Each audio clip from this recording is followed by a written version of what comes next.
We are discussing today tools of Pillar 2. In our previous lectures, as we can go through the previous lectures quickly, whatever we have discussed more than 50, we have conducted more than 50 webinars, and in more than 50 webinars in our previous webinar that was related to the Pillar 2 and the history of the Pillar 2. Now, we are discussing today the tools that are very helpful to enforce the 15% tax which is required by the OECD. Okay, Pillar 2 history. In our history, we have discussed the Pillar 2 history. We discussed the Organization for Economic Cooperation and Development. It was set up in 1960. The main objective of this organization was to promote the economic growth, and the main objective was to create the coordination and create the economic coordination in between the different countries just for the welfare of the people and for the economic and social well-being of the people. In our previous webinar, we have discussed that as of today, there are 38 member countries of the OECD. Just keep in mind the organization was set up in 1960, and as of today, there are 38 member countries. This data that was received from the OECD website.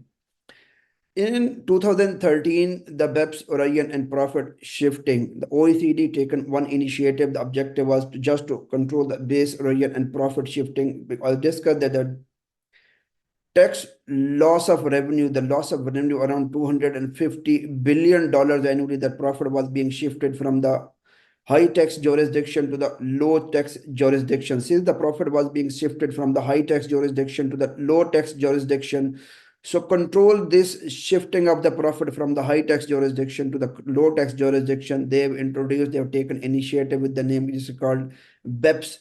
This stand for BEPS, stand for base erosion and profit shifting. Base erosion means basically increasing the profit, increasing their profit where the corporate tax is low, reducing the profit in the low tax jurisdiction and increasing the profit in the high tax jurisdiction. This process is overall called base erosion and profit shifting.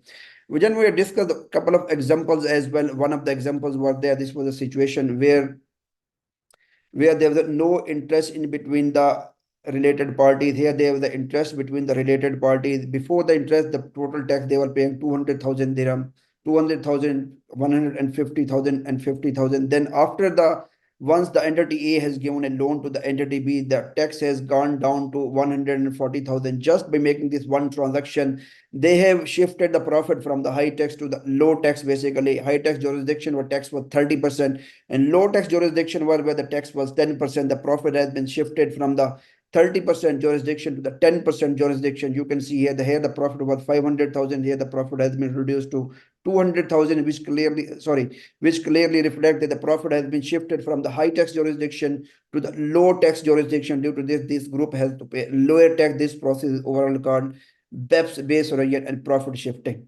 Then we discuss the loss of revenue, 100 to 240 billion annually. So this was the reason that they have taken the initiative with the BEPS initiative. Then this is a summary that were discussed in our previous webinars, how the BEPS basically in 1960 OECD was established. And in 2013, OECD initiated the BEPS project. In 2015, OECD officially launched the BEPS 15 action points. In 2016, OECD launched the inclusive framework on BEPS that was joined by UAE in 2018. In 2019, OECD started a public consultation paper on the tax challenges posed by the digitalization. In 2020, OECD launched the Pillar 1 and Pillar 2. Pillar 1 is basically related to specifically the companies which are dealing in the digital sector, like Facebook, like LinkedIn. They are generating revenue from the multiple countries across the globe. So objective was basically from where these companies are generating the revenue, they need to pay the tax in the respective jurisdiction as well. So this was the Pillar 1, but there are some pitfalls of the Pillar 1, and there's some, moreover, this was not being established specifically for the company which are in the industrial sector. So due to this hurdles and due to this pitfall, they introduced the Pillar 2 as well. Pillar 2 required that every M&E group, there's some certain conditions on this. They need to pay minimum tax of 15%. This is called Pillar 2. This suggestion was given by the OECD in the Pillar 2, then this suggestion was approved by the G20 finance ministers in 2021. So in 2021, G20 finance minister, they have approved that the M&Es, which are generating a revenue more than a separate threshold, specific threshold, they need to pay minimum tax of 15% globally. So this was the basically approval of the G20. For once it has been approved, it was recommended by the OECD, then it was approved by the G20 finance minister. Then all the member countries, along with this, all the countries which has signed OECD inclusive framework, including the UAE, they were supposed to implement the Pillar 2 to make sure that the MNEs are paying minimum 15% tax globally. So this was the history. So based upon this, in 2024, OECD, sorry, in 2024, UAE, being a member of the OECD inclusive framework, they have rolled out public consultation paper on the Pillar 2 and to collect the feedback of the respective stakeholders. And the due date for this was on April 10. Just this feedback, for sure it will be helpful to design the policy related to the Pillar 2. Then we are waiting specifically law related to the Pillar 2 in the UAE. So this is the history. Based upon this, as I mentioned, the 15 BEPS action point. These were the 15 BEPS action points I've discussed in a previous webinar. The tax challenges, all these things, you can go through this.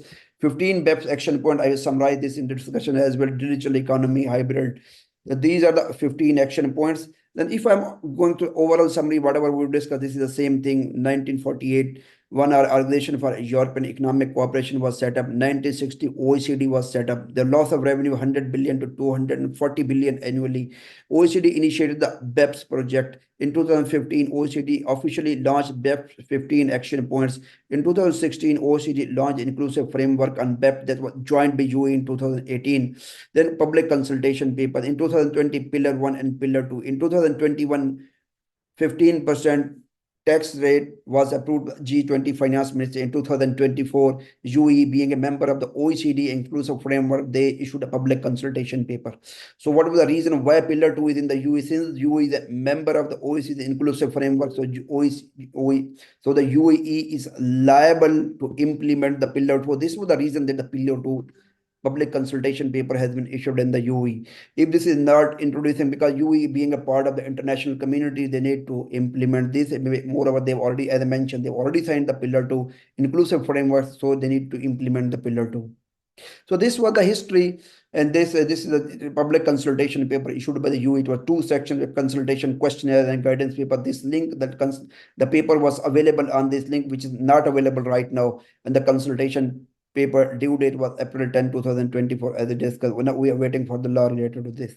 So this was the history of the Pillar 2 and why the Pillar 2 was being introduced. Why is this being introduced in the UAE? What is the reason this is being introduced in the UAE? In case this is not being introduced, what are the repercussions? What are the pitfalls in case this is not being implemented into the UAE? So we have gone through the history, as I mentioned, reason of implementation of Pillar 2 globally, and reason of implementation and introduction of public consultation paper related to the Pillar 2 in the UAE as well. Now, Pillar 2, what is the Pillar 2 basically? Pillar 2 requires that every MNE multinational enterprise which has a revenue of 750 million euros or higher in any 2 years out of the 4 years, they need to pay minimum 15% tax on their taxable profit. This is a Pillar 2. So if MNE having a revenue more than 750 million euros annually in any 2 years out of the 4 years, in any 2 years out of the previous 4 years, they need to pay minimum tax of 15% of their taxable profits. This is a Pillar 2. So it doesn't matter from where the company is generating the revenue. It doesn't matter where the headquarters, it doesn't matter where is the main entity, where is the subsidiary, where are the branches.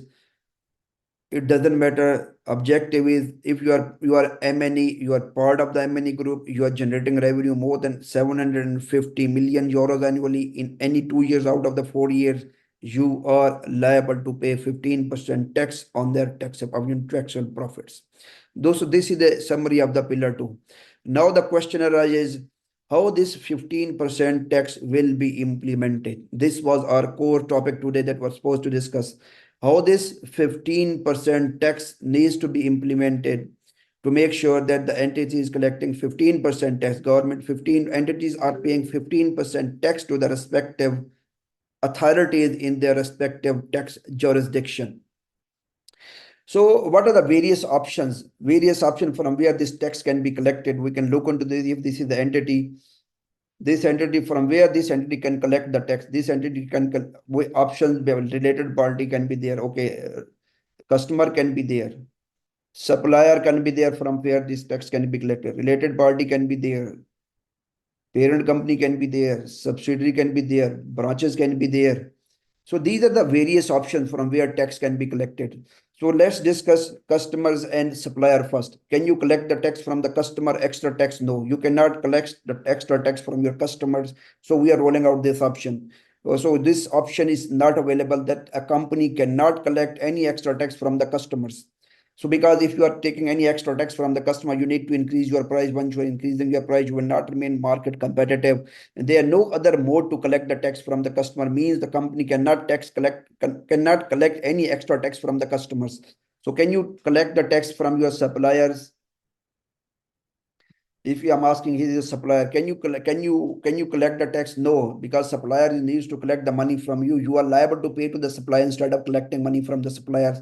So there no option to enhance the tax collection from the supplier as well. So we rolled out the customer, we rolled out the supplier as well. Now, this supplier, if this supplier is your related party, there is a possibility. If this supplier is your related party, there is one tool is given in the pillar 2 model, one tool, and this tool is this supplier can deduct certain percentage on your tax.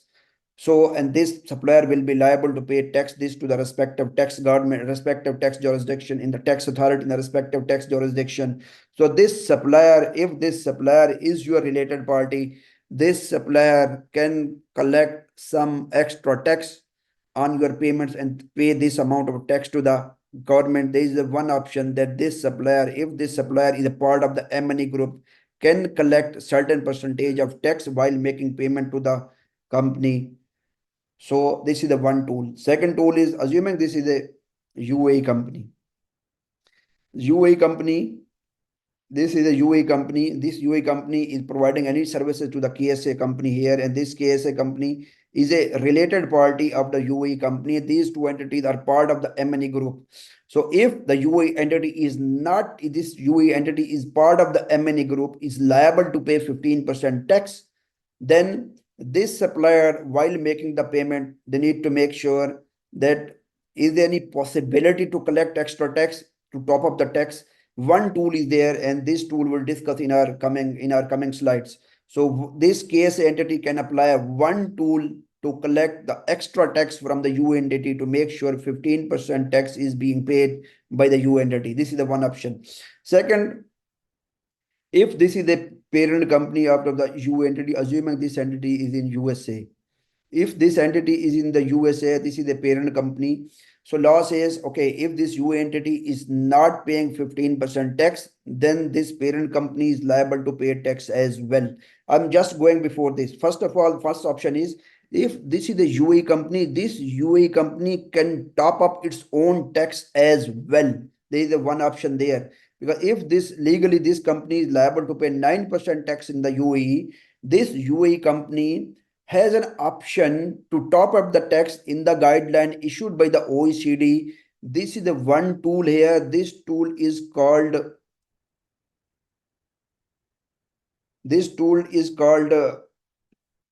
domestic minimum top of tax, qualified domestic minimum top of tax. So if this UNT, like we know this in the UAE, the tax rate is 9%. If the tax rate is 9%, if assuming this entity is a subsidiary of the USA company, the parent company is in USA, this subsidiary, the right has been given to this local entity, they can top up the tax, but in the guidelines issued by the OECD. So if this UAE entity itself is topping up the tax up to the 15%, this is called QDMTT, qualified domestic minimum top up tax rules. This is the one tool. Second tool is, if this is a USA entity, this USA entity is making, and this is a part of the M&E group as well. If this, sorry, KSA entity, if this is entity in KSA, this entity is a part of the M&E group as well while making the payment. So this entity has right to hold certain percentage of tax. This is called subject to tax rules. Subject to tax rules are only applicable if the corporate tax is less than 9% in the company which is providing the services or goods to the related party. If the UA entity is providing any type of services to the KSA entity, and this KSA entity is making any payment to this UA entity, the KSA entity has right to deduct certain tax, making sure the corporate tax which is applicable in the UAE is less than 9%. So if the corporate tax applicable in the UAE is less than 9%, so KSA entity can top up the tax maximum up to 9%. This entity cannot top up the tax more than 9%.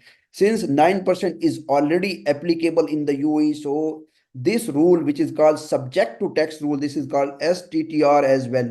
Subject to tax rules. These subject to tax rules are not applicable in case the UA entity is providing any goods or any services to any entity which is part of the M&E group. This entity cannot deduct any tax under the STTR rule because already 9% tax are applicable in the UAE. So we can roll out this rule as well. But just for your understanding, this is a second tool. This second tool is called STTR subject to tax rule. The first tool is QDMTT, qualified domestic minimum tax top up tax. Second is STTR subject to tax rules. Now, objective is to make sure this UE entity is paying 15% tax. Okay, QDMTT has been applied, STT has been applied. Though still this entity is not paying minimum tax of 15% to the respective authority. So the law says then the GloBE rules will be applicable. This is called GloBE rule, GLOBE, GloBE. GloBE stands for Global Anti-Base Erosion rules. So these GloBE rules, the two GloBE rules, one is this is called IIR, Income Inclusion Rules, IIR. The second is UTPR, Undertaxed Payment Rules, the Undertaxed Profit Rule. This is a two rules. This is called IIR and UTPR. So this UA entity, as I discussed, the parent company is in USA. This is another company which is in UK. This is company. So assuming like I'm just for the time being, I'm breaking this link. I'm asking USA company owns the UK company and UK company owns the UAE company. So the primary right to apply IIR is the main company, this is the main parent company, but we need to make sure this company has already adopted IIR, income inclusion rules. This company has already adopted IIR, income inclusion rule. If this company has adopted IIR, then this company will top up the tax. If this company has not applied IIR, then we need to look into this. Any other company in the chain has applied IIR. Might be the UK company had applied IIR. If the USA company has not adopted IIR, then the UK company will apply IIR and will top up the tax to make sure the UK company has adopted the IIR as well. Now, assuming USA company has not adopted IIR, UK company will collect certain percentage. Now, three tools have been applied. First is the QMDT, qualified domestic minimum top up tax. Second is the STTR, subject to tax rule, which is not applicable in case of UAE. Then third is IIR rule, IIR income inclusion rule. Still 15% tax has not been paid to the tax authorities. I'm just assuming this. If the tax has 15% tax has not been paid, what can be the reason? Might be USA company, UK company, they have not adopted IIR. So the fourth tool will be applicable. This is called UTPR under the tax payment rule. Under the tax payment rule, there are two different methods to apply the UTPR. The first option is that the authorities can ask this entity which is applying the UTPR not to allowed, basically not to deduct any expenses. Then if this is not deducting any expense, we look into the example, then tax base will go up and this entity will be liable to pay more tax. Second option is this entity will be allowed to charge more withholding tax to the U entity. The more this entity is collecting, the more this entity will pay to the ultimately to the tax authority. So these are the four different tools. First is QMDT, qualified domestic minimum top of tax. Second is STTR, subject to tax rules. Third are IIR, income inclusion rules. And fourth one is UTPR. If you can just look into this, the objective is basically somehow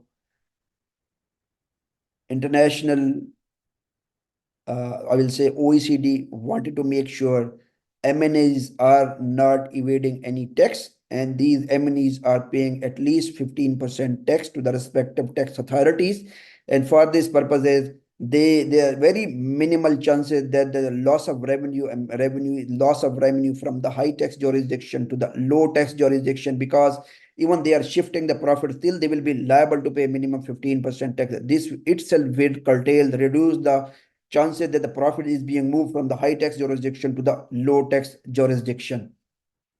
So just look into this example as I discussed. This is first one, QMDT, qualified domestic minimum top of tax. These are the pillar 2 tools. Second is STTR, subject to tax rule. Third is IIR, income inclusion rules. And this is UTPR, called Undertaxed Payment Rules.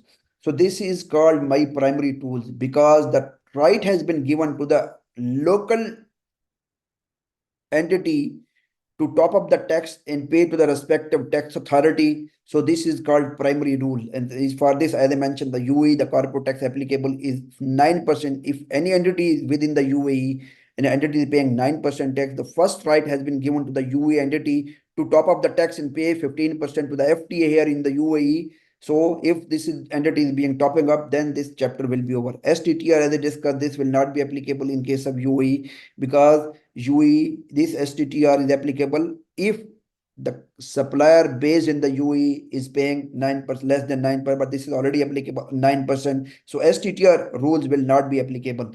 The third one is IIR, income inclusion rule. If the 15% tax is not being paid through the QMDT, then IIR will be applicable. And if this is not being, this is called basically, this is the primary, these two are secondary rules, and these both are called the GloBE rules as well. IIR and UTPR, these called the GloBE rules and secondary tools as well.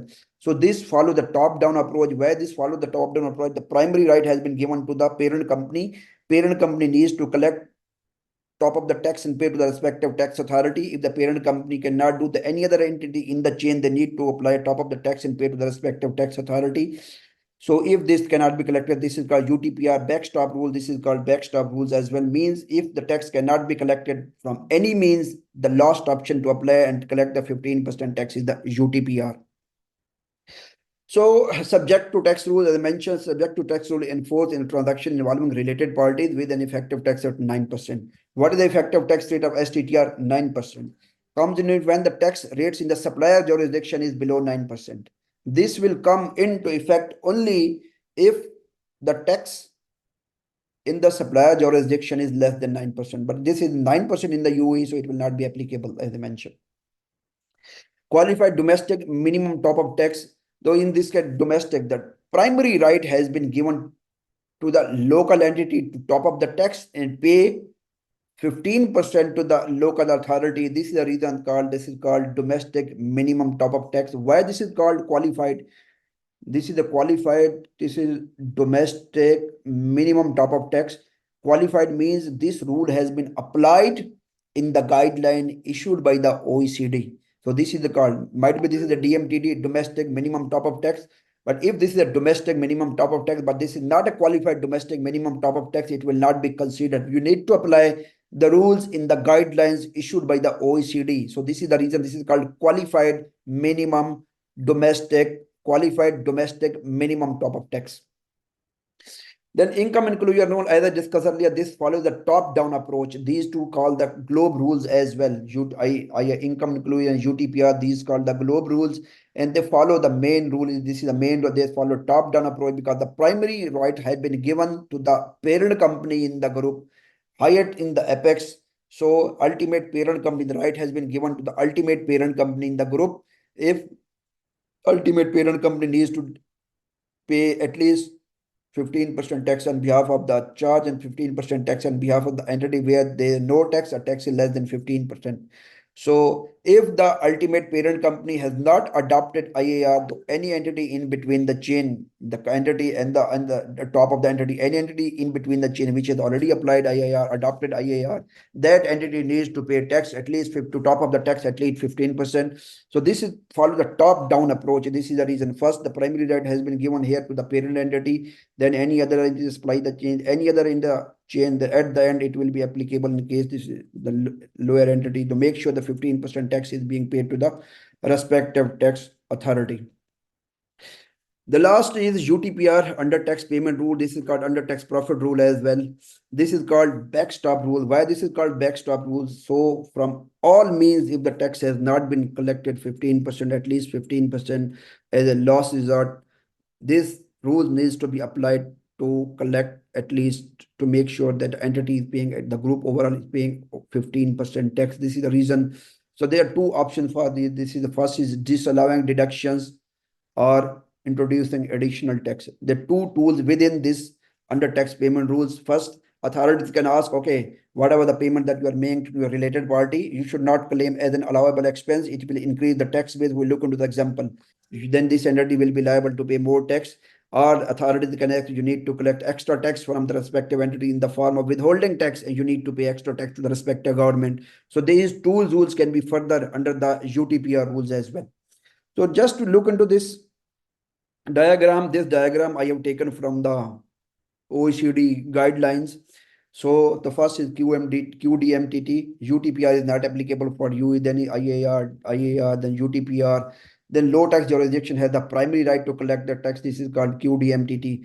Low tax jurisdiction does not have it. Then the jurisdiction where the UP is located can apply the IIR. If you cannot collect, if the U entity cannot collect, assuming cannot collect, assuming for sure every entity will collect and top it up and give it to the FTA. This has been mentioned in the public consultation paper as well, because UE is going to adopt the QDMTT. So in case this is not being applied, then IIR rules will be applicable. Then UTPR rule will be applicable. This is the hierarchy. STTR is not applicable in case of UE, as discussed. This is subject to tax rule, and already 9% is applicable in the UE. So STTR is not applicable. Application by step-by-step process. This is a step-by-step process which has been given in the OECD guidelines. Then you can go to determine whether the M&E group is in the scope. The first question, are you in the scope or not? 750 million euros in any 2 years out of the previous 4 years, and you are part of the M&E group. If the entity is only in the UE, then M&E, this pillar 2 will not be applicable. If the entity is group only, there must be cross-border transaction, various. This is multinational enterprise. The entity must have branches, subsidiaries in different other jurisdictions as well. So this should be a part of the M&E. First, this is the multinational. Then this multinational is generating revenue more than 750 million euros in any 2 years in the previous 4 years.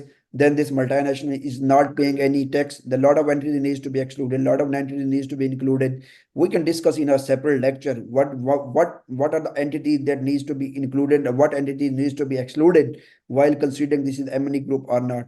So once this has been established, this is part of the M&E group, and M&E group is falling under the pillar 2. The next is you need to start applying the rules. What are those rules? Basically, this application rules need to calculate the income, calculate the effective tax rate, compare effective tax rate with the 15%. See the gap. After assessing the gap, then you need to top up the tax. So these are the all steps and process. You can go through this. We can go through this quickly in this example. A taxpayer taxable income of 100 arising in a jurisdiction with a 10% effective tax rate as by substance-based income. We'll discuss this substance-based income exclusion as well. Of 25 SB0, calculate QMDT, what is qualified domestic minimum top-up tax. So on the 100, they are already paying 10. So the local source income is 25. So they need to pay minimum tax 15%. If you can go through this, the 10 effective tax is 10%, gap is 5%, local source income is 25.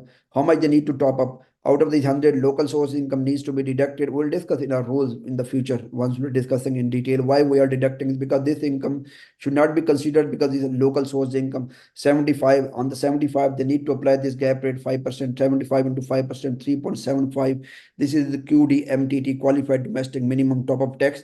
If this entity is paying 3.75 and they have already paying this 10%, then it means it will be assumed that the entity is paying 15% tax on the excess profit. This rule is called QDMT, qualified domestic minimum top-up tax.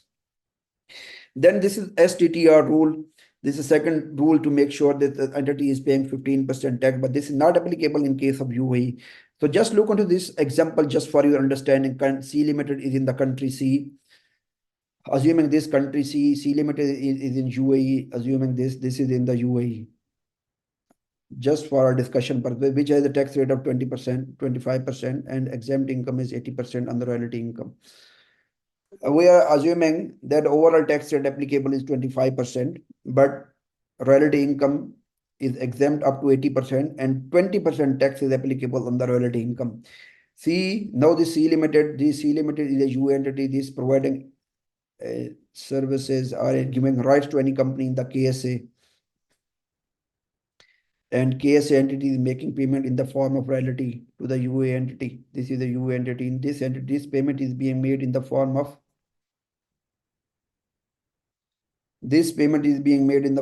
royalty. If this payment is being made in the form of royalty, UAE, okay. Now royalty, this 80%. 80% royalty income is 80% tax, some 80% exempt. So on the royalty income, how much this entity tax is paying here? On this royalty income, 80% is exempt, 20% is taxable. So on the royalty income, 25% into 20%, 1 minus 80%, which will be is equal to 20%. Overall, it will be subject to 5% tax on the royalty income. It means whatever the payment this case entity is making to the UAE entity is paying only 5% tax on the royalty income. I'm repeating, overall tax in the UAE assuming is 25%, but this exempt up to 80% the royalty income. Whatever the case entity is making any payment in the form of royalty to the UAE entity. So 20% into, 25% into 20%, overall effective tax rate for this royalty income is 5%. But what should be the tax? Tax would have been at 15%. The gap is 10%. So 10% of this 100. So sorry. So what is the gap? Gap is 5% less 9% for the we discussed for this with STTR effective tax rate overall for the 9%. So 4% short tax is being applied in the UAE assuming. So KS entity will deduct 4% tax on this 100 and pay to the KSA tax authority. So on this 100, 4 will be paid by the KSA entity and they will pay to the KSA tax authority. And remaining 5, it will be paid by C Limited in the UAE overall 9% tax based upon the STTR rule. This is STTR subject to tax rule. It will be only applicable if the entity based supplier jurisdiction effective tax rate corporate tax is less than 9%. You can go through this example early. This is effective tax rate for the royalty income is 5%. Minimum tax rate for STTR is 9%. Top-up tax is 4%. So 4% will be 4%. 4% will be applied by the KSA entity. They will pay to the Gazette in KSA, the Gazette local tax authority in KSA. 5% will be applied with the UAE entity. They will pay to the FTA. Overall, 9% has been paid. Now 9% has been paid. 6% still gap is there. So minimum top-up tax is 6%. So this then if this STTR has been applied, QDMTT has been applied, and third is income inclusion rule, then we need to apply the income inclusion rule. By applying the income, we need to top it up by extra 6%. We need to make sure this parent company, wherever it is the parent company needs to deduct or pay extra 6% and pay to the FTA, pay to the respective tax authority. Extra 6, this is not 6%, 6 basically, because 9 they have paid, 6 they need to pay. So in our previous example, if you are asking, I mentioned here, this entity C Limited is generating income 100 and 100, 200 is the total income of this entity. So what is the 200? 209 into 200, 9% tax they have paid and no other tax in the anywhere on this income. So GloBE income is 209%. Overall effective rate is 4.5%. How much is the gap? This should be the 10-15%. Gap is 12.9%. So 200 into 10.5, 21, they need to top it by 21, they need to pay extra tax. 10.5% needs to be applied by the holding company, ultimate parent company, and they need to pay to the respective tax authority to make sure that 15% tax is being paid to the respective tax authorities. Just look into this last example. For example, a parent company X has two subsidiaries Y and Z. The parent company has office in the jurisdiction where tax rate is 20%. So this is the X in jurisdiction A. X has applied IIR. So X can apply IIR because this jurisdiction has adopted IIR. Tax rate is 20%. Their tax rate is 5%. Their tax rate is 25%. So this entity is paying only this corporate tax applicable 5% in this jurisdiction for Y. The one more why this Y has given loan to Z from the Z, Y is taking income from, and this income is 100. So company Y income is 100 and this company Y is paying tax 5%. The gap is, how much is the gap? 105%. Gap is 10%. So this X will apply further 10% on this 100 and pay to the tax authority. Overall 15% will go to the government. So you can see effective tax rate is 10% because 5 is being paid on 100. Effective tax rate is 5%. Minimum tax rate is 15% as required by Pillar 2. Gap is 10%. Profit, what is the excess profit? Profit is 100. So 100 into 10%, 10. This 10 will be applied by X. X will apply this 10 and the X will pay to the respective jurisdiction to this tax authority in jurisdiction A to make sure that this company is paying 15% tax. So 5 will be paid in the jurisdiction B, 10 will be paying in the jurisdiction A, 5 will be paid by the company B, 10 will be paid by the company X. Overall, this group has paid 15% tax as required by Pillar 2. I have given some extension to this entity. Okay, this I considering assuming UTPR parent has not adopted. Okay, I'm just basically this assumption that in the jurisdiction company X jurisdiction has adopted IIR. Assuming this IIR has not been adopted by the jurisdiction X. So if this IIR has not been adopted by X, so we have discussed, then backstop rule will be applicable. UTPR, in the UTPR, Z has two options. Z profit will be reduced. Sorry, Z allowable expenses will be reduced, profit will increase, and Z will be liable to pay more tax. One option. Second, Z will apply withholding tax while making payment to the Y to make sure 15% tax is being applied. I just mentioned here, Z makes an interest payment of 100 to Y. USD 40 will not be considered as a tax deductible expenses. Initially, how much the income of Z? Initially, Z income was 200. Okay. Z was paying interest expenses of 100. So how much Z was paying? Z taxable profit was 100. On this taxable profit of 100, how much is the tax rate applicable in Z jurisdiction? 25%. So Z was paying 25 tax. This was a scenario when UTPR rule was not applicable. Now UTPR rule is applicable. Under the UTPR, authorities can ask, okay, you cannot deduct 100. You are allowed only 60. Once they're allowing here only 60, so taxable income will go up to 140. So 140, if we are taking 25% of 140, it will become 35. This 35 has two elements. One is 25, which is applicable for Z own income, which is a 200. This is a 200. Z own income 200. 25, 200 less 100. Interest expense. 25 is Z own expense on 100, sorry, net. Then 10 is the extra tax for company Y. So this entity is paying 35 to the tax authority in their own jurisdiction, and this jurisdiction is jurisdiction C. So this is the one tool. That's why written in our previous lecture, in a previous article, lecture, in our previous webinar, as I mentioned, the one option is they will not allow tax deductible expense. They will cut, they will not 40 will not be considered as a tax deductible expense. Initially they were allowing 100. Tax authority in jurisdiction C is asking you can claim only 40. So sorry, only 60. Tax base has gone up. This paying 35 to the tax authority means now 10 is being 10 for this 100. For this income of 100 of Y, 5 is being paid in jurisdiction B and 10 is being paid in jurisdiction C. The total 15% is being paid to the respective tax authority. So the second option is, okay, second option is they are asking, okay, you can claim, keep your profit as it is. You need to pay 25 to us, but you need, while making the payment, Z, while making the payment from Z making the payment to Y, while the Z is making the payment to Y, Z will withhold 10% extra tax.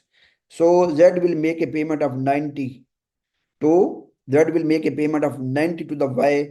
So 10 withholding tax. So 25 plus 10 withholding tax, overall 35 they will pay to the tax authority. So those two options I have mentioned under the UTPR rule. First, they will not allow as an allowable expense. Second, if they're allowing you, they can ask you to withhold the tax and pay to the tax authority. Objective is to make sure 15% tax is being paid under the Pillar 2.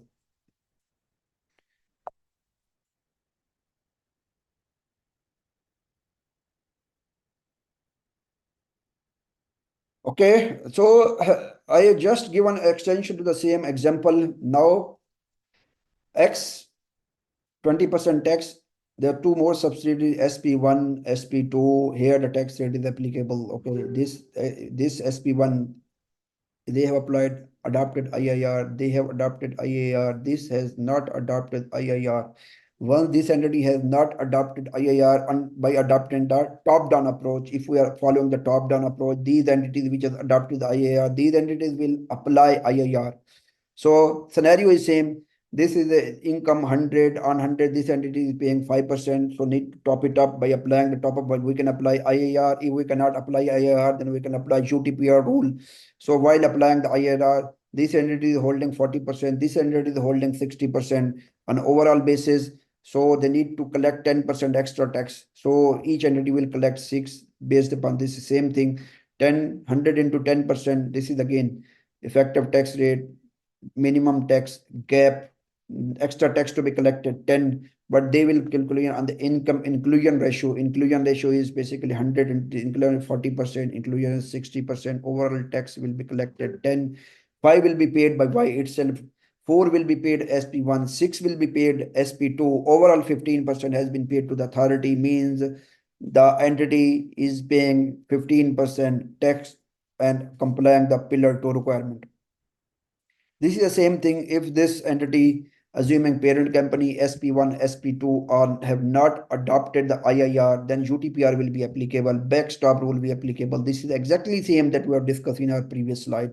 Nothing changed. They will not allow them allowable expense, or they can, the second option, they will ask them to withhold the tax and pay this withholding tax to the government. So on overall basis, again, 15% will go to the respective jurisdiction. Overall basis 15, this M&E group will pay 15% tax. So we have discussed, if you are asking my overall analysis, they are collecting tax from every pocket. Supplier, we cannot, okay, from customer, we cannot collect. Customer has been set aside. We cannot collect any extra tax from the customer. Suppliers, if this is not a related party, they don't have any right to collect extra tax and pay it to the government.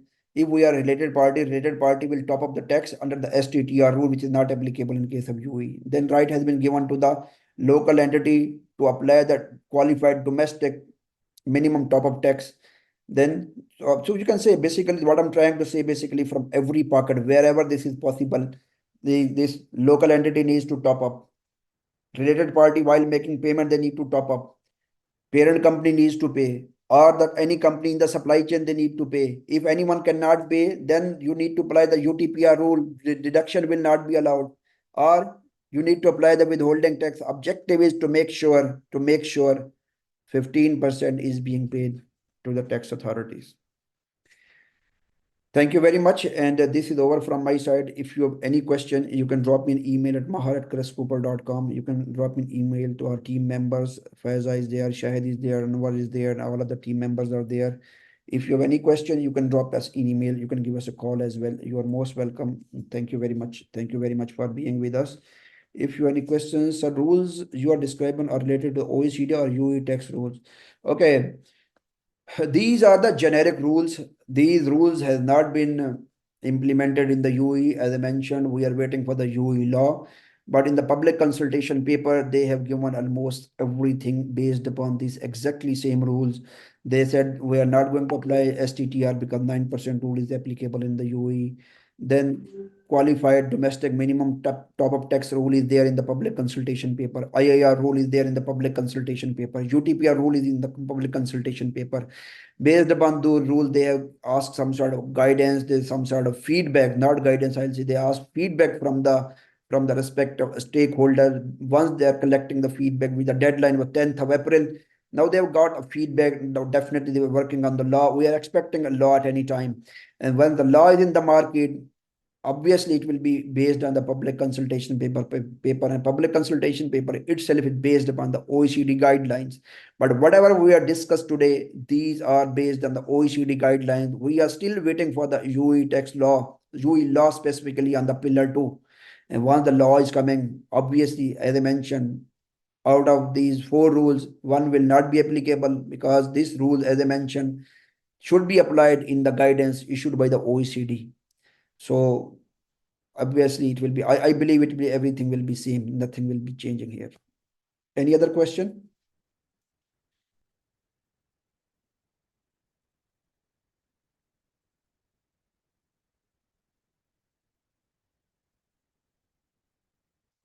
Have OECD defined some framework to allowing adjustment of tax being withheld in the base country or other jurisdiction? We know this, nothing has been produced from OECD. OECD has not basically defined anything like this. It all is based upon the tax treaties and withholding tax. So OECD defines some framework. They have not defined anything specifically like this, how much tax they need to withhold it. But as I mentioned, objective is to make sure where the withholding tax is applicable in these 2 cases, in 3 cases. In 2 cases, at 2 places withholding tax is applicable. One, withholding tax is applicable at the time of applying STTR, which is not applicable in case of UAE. Second, withholding tax is applicable at the time of applying UTPR. UTPR, we need to identify the gap, and this they need to apply the withholding tax, or they will not allow them to calculate, allow them expenses, allowable expense to calculate a taxable profits. So I don't think so any specific rate or anything adjustment has been given by the OECD on withholding tax. Any other question?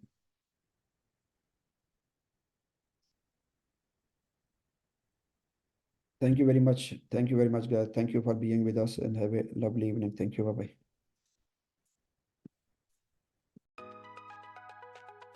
Thanks for watching the video. Click on the bell and subscribe to the YouTube channel.